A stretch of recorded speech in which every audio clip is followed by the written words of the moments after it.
வணக்கம். இன்னைக்கு என்ன லெசன் பார்க்க போறோம் அப்படின்னு பார்த்தீங்கன்னா, விலங்குலகம் அப்படின்னு சொல்லக்கூடிய ஒரு லெசன் வந்து இன்னைக்கு பார்க்க போறோம். சரி, ஓகே, கிளாஸ் ஸ்டார்ட் பண்ணிடலாம். அதாவது இங்க என்ன கொடுத்துருப்பாங்க அப்படின்னா, வாழிடம்னா என்னன்னு கொடுத்துருக்காங்க. இப்போ மீன், நண்டு இதெல்லாம் வந்து பார்த்தோம் அப்படின்னா நீர்ல வாழக்கூடியது. யானை, புலி, ஒட்டகம் இதெல்லாம் வந்து நிலத்துல வாழக்கூடியது. அதுக்கப்புறம் பார்த்தீங்க அப்படின்னா, ஒட்டகம் வேறுபட்ட சூழ்நிலையில் வாழும் தன்மையை பெற்றிருந்தாலும் பாலைவனங்கள் தான் அவற்றுக்கு வசதியான இடம். ஒட்டகம் எங்க வாழும்? பாலைவனம் தான் அதுக்கு வசதியான ஒரு இடம் அப்படின்னு சொல்றாங்க. துருவக்கரடி, பெண் குயின்கள்லாம் குளிர் பிரதேசத்துல வந்து வாழக்கூடியது. இந்த கடுமையான சூழ்நிலையில் வாழ்வதற்கு சிறப்பு அம்சங்கள் தேவை. அவை இந்த உயிரினங்கள் அச்சூழ்நிலையில் வாழ்வதற்கும் இனப்பெருக்கம் செய்வதற்கும் உதவுகின்றன அப்படின்னு சொல்லி கொடுத்துருக்காங்க. நெக்ஸ்ட் நேரம் கீழே வந்துடலாம். கீழே என்ன கொடுத்துருப்பாங்க அப்படின்னு பார்த்தீங்கன்னா, அதாவது நம்ம ஜூராங் தேசிய பூங்கா இது தெரிஞ்சுக்கணும். சிங்கப்பூர்ல இருக்கக்கூடிய ஜூராங் பறவைகள் பூங்கா. இந்த பூங்கால பெண்குவின் பறவைகள் பனிக்கட்டிகள் நிரம்பிய ஒரு கண்ணாடி கூண்டுக்குள்ள 0°C அல்லது அதுக்கும் குறைவான வெப்பநிலையில் பராமரிக்கப்படுகின்றன. கொஸ்டின் என்ன அப்படின்னா, ஜூராங் பறவைகள் பூங்கா எங்க இருக்கு, அங்க என்ன மாதிரி விலங்குகள் இருக்கு, சரியா? அந்த மாதிரி தான் கொஸ்டின் வந்து நமக்கு கேட்பாங்க. ஒரு எஸ்ஏ எக்ஸாம்ல என்ன மாதிரி கொஸ்டின் கேட்கணுமோ அந்த மாதிரி தான் நமக்கு வந்து கொஸ்டின் கேட்பாங்க.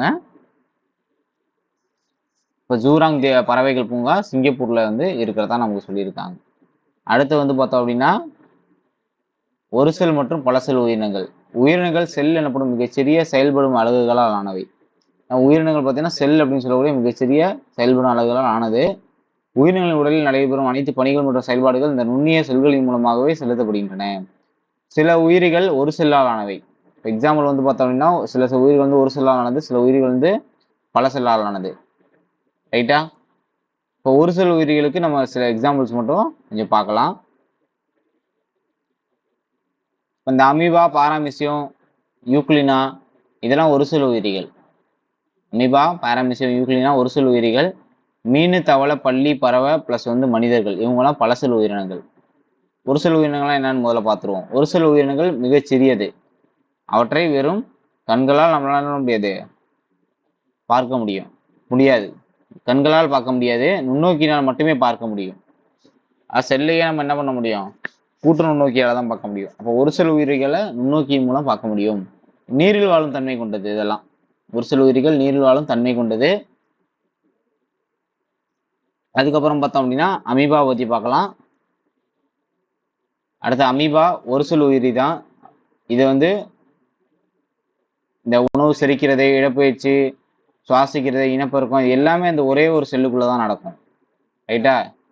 நீரில் உள்ள உணவுத் துகள்களை விழுங்குகின்றன. சரியா? நீரில் உள்ள உணவுத் துகள்களை விழுங்கும். உணவு செரிமானம் வந்து பார்த்தோம் அப்படின்னா உணவு குமிழ் மூலம் செரிமானம் நடக்குது. உணவு குமிழ் மூலமா செரிமானம் நடக்கும். சுருங்கும் நுண்குமிழ்கள் வந்து கழிவு நீக்கம் நடைபெறுகிறது.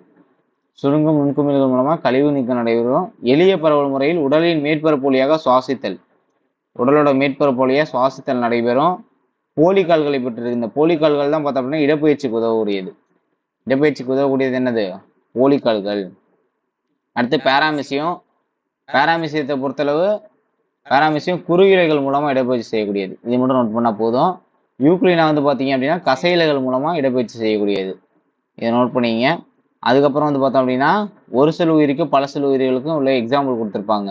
இது ஒரு செல்லால் ஆனது, இது வந்து பல செல்லால் ஆனது. ஒரு செல்லே வாழ்க்கை செல் அனைத்தையும் மேற்கொள்கிறது. செல்களுக்கிடையே பணிகளை வந்து பிரிச்சிருப்பாங்க. ஏன்னா இந்த செல்களுக்குள்ள நிறைய செல்கள் இருக்கா, அதனால ஒவ்வொரு செல்லும் ஒவ்வொரு வேலையை பார்க்கும். பொதுவாக இவை அளவில் வந்து மிக சிறியவை, முன்னோக்கினால் மட்டுமே பார்க்க முடியும். இது அளவில் வந்து பெரியவை, கண்களால் பார்க்க முடியும். திசுக்கள், உறுப்பு மண்டலம் இது சுத்தமா கிடையாது. ஆனா இங்க திசுக்கள், உறுப்பு மண்டலம் இதெல்லாம் வந்து உண்டு. செல்களின் அளவு அதிகரிப்பதன் மூலம் வளர்ச்சி நடைபெறுகிறது. செல் பிரிவு மூலம் செல்களின் எண்ணிக்கை அதிகரித்து வளர்ச்சி நடைபெறுகிறது. செல்லோட அளவு வந்து இதுல பெருசாகும். இங்க செல் பிரிதல் நடந்து செல்லோட எண்ணிக்கை அதிகமா இருக்கும். அமீபா, பாராமிசியம், யூக்ளினா, மண்புழு, மீன், தவளை, பல்லி, மனிதன் இதெல்லாம் பல செல் உயிரிகளுக்கு எக்ஸாம்பிள். அடுத்து இங்க பல செல்லாம் என்னன்னு கொடுத்துருப்பாங்க. நம்மை சுற்றியுள்ள விலங்குகள் உட்பட பெரும்பாலான உயிரினங்கள் அது பல செல் உயிரினங்கள் தான். அடுத்து வந்து பார்த்தோம் அப்படின்னா செல்களின் தொகுப்பெல்லாம் என்ன சொல்லுவாங்க அப்படின்னா திசு செல்லாம் சேர்ந்து திசுவாக மாறும், திசுவெல்லாம் சேர்ந்து உறுப்பாக மாறும், உறுப்புகள்லாம் சேர்ந்து உறுப்பு மண்டலமாக மாறும். ரைட்டா? அடுத்து பார்க்கலாம். அடுத்து என்ன கொடுத்துருப்பாங்கன்னா விலங்குகளை பற்றி கொடுத்துருப்பாங்க. இப்போ ஃபஸ்ட்டு வந்து மீன் பார்க்க போகிறோம். ரைட்டா? மீன்கள் நன்னீர்லையும் வாழக்கூடியது, கடல் நீர்லையும் வாழக்கூடியது. மீன்கள் வந்து படகு போன்ற உடலமைப்பை உடையது. ரைட்டா? அதோட தலை, உடல், வால் ஆகியவை இணைந்து படகு போன்ற வடிவத்தை உடையது. இந்த படகு போன்ற உடலமைப்பு நீரில் வேகமாகவும் நீந்திரத்து உதவுவது. மீன்கள் செவுள்கள் அப்படின்னு சொல்லக்கூடிய சிறப்பு உறுப்புகளை பெற்றிருக்கு. இது மூலம் தான் சுவாசிக்குது. சரியா? சுவாசிக்கிறது எது மூலமா? செவுள்கள் மூலமா நடைபெறக்கூடியது. அதுக்கப்புறம் பார்த்தோம் அப்படின்னா பெரும்பாலான மீன்களோட உடல்ல வளவளப்பான செதில்கள் காணும் அப்படின்னா இவை மீன் உடலை பாதுகாக்கின்றன. வளவளப்பான அந்த செதில் இருக்கும்ல, மீனோட வளவளப்பான செதில்கள் வந்து பாதுகாக்கிறதுக்கு, உடலை பாதுகாக்கிறதுக்கு, நீரில் நீந்துறதுக்காக துடுப்புகளை பெற்றிருக்கு. சரியா? மீன்கள் நீரில் நீந்துறதுக்காக துடுப்புகளை பெற்றுள்ளது. அதுக்கப்புறம் வந்து பார்த்தோம் அப்படின்னா உறுதியான வால் துடுப்பு திசை திரும்பும் துடுப்பாக செயல்படுவது உடல் சமநிலையை பாதுகாக்கிறது. உடல் சமநிலை பெறத்துக்கு வால் வந்து உதவி பண்ணுதான். அடுத்து தவளை இருவாழ்விகள் அப்படின்னு சொல்லுவாங்க. நீர்லையும் வாழக்கூடியது, நிலத்திலையும் வாழக்கூடிய ஒரு இரட்டை வாழ்க்கை முறையை இது வந்து கொண்டிருக்கு. மாறும் வெப்பநிலை உள்ள விலங்கு. அதாவது நீர்லையும் நிலத்திலையும் வாழக்கூடியதுனால மாறும் வெப்பநிலை உள்ள விலங்கு. அதுக்கப்புறம் இது வந்து சின்ன பிள்ளையா இருக்கும்போது, அதாவது இளம் உயிரியா இருக்கும்போது செவில்கள் மூலமாகவும், வளர்ந்ததுக்கப்புறம் தோல், வாய்க்குழி, நுரையீரல் மூலமாகவும் நமக்கு சுவாசிக்கிறதா கொடுத்துருக்காங்க. அதுக்கப்புறம் பல்லியை பற்றி பார்க்க போகிறோம். முக்கியமான பாயிண்ட் மட்டும் பார்த்தா போதும். பல்லியும் என்னது? செதில்களால் ஆனக்கூடிய தோலமைப்பை கொண்ட ஊர்வன வகையை சேர்ந்தது. ஊர்வன பல்லி அப்படின்றது. காலு அசையும் கண்ணிமைகள், கண்கள், வெளிப்புற காது திறப்பு ஆகியவை பெற்று பாம்புகள் இருந்து வேறுபடுகின்றன. ஏன்னா பாம்பும் ஒரு ஊர்வனையை சேர்ந்தது, பல்லியும் ஒரு ஊர்வனை சேர்ந்தது.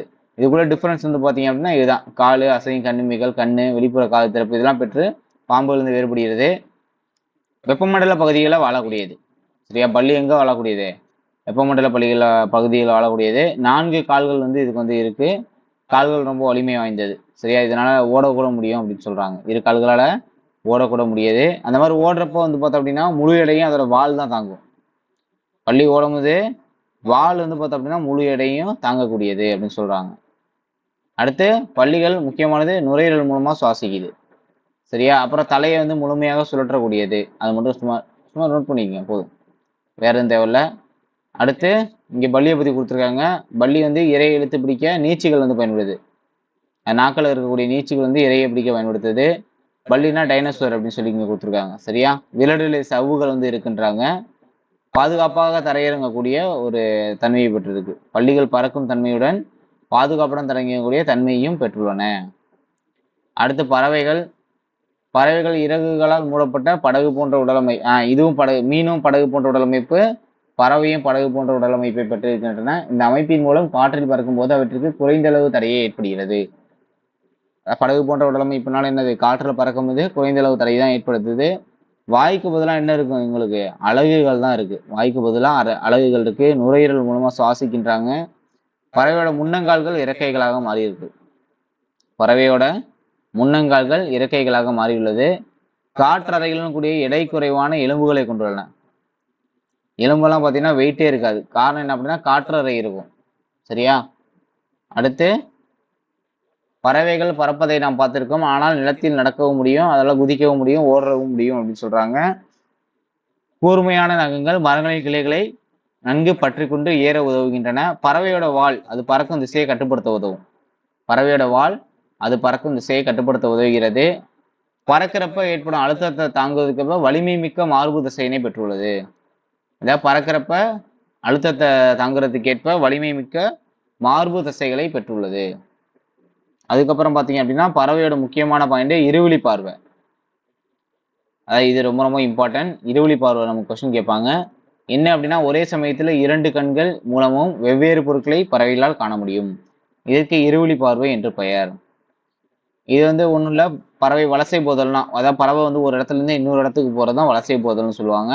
தமிழ்நாட்டில் உள்ள வேடந்தாங்கல், கோடியக்கரை, கூடங்குளம் இங்கெல்லாம் வந்து பார்த்தோன்னா பறவைகள் சரணாலயங்கள் வந்து இருக்கிறதா சொல்கிறாங்க. அப்புறம் பல பறவைகள் சைபீரியா மற்றும் ரஷ்யாவிலேருந்து வேடந்தாங்கலுக்கு வருதான்.